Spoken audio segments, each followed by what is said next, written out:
भारतामध्ये सीताफळ लागवड क्षेत्र किती आहे? 7 ते 8 हजार हेक्टर. पेरू क्षेत्र किती आहे? 27,000 हेक्टर.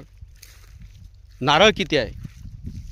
2.2 million 28 lakh hectare. आंबा क्षेत्र किती आहे? 22 लाख हेक्टर. मग आज सीताफळ पेरूचं मार्केट का कोसळते?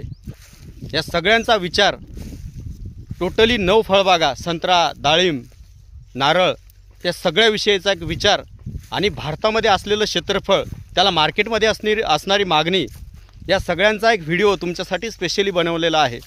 त्यासाठी या व्हिडिओ खाली त्याची लिंक दिलेली आहे. इच्छा असेल पूर्ण व्हिडिओ बघण्याची तर खालील लिंकला जाऊन क्लिक करा आणि कमेंट सेक्शनमध्ये तुम्हाला व्हिडिओ कसा वाटला ते निश्चित कळवा. धन्यवाद. जय जवान, जय किसान, जय महाराष्ट्र, जय छत्रपती.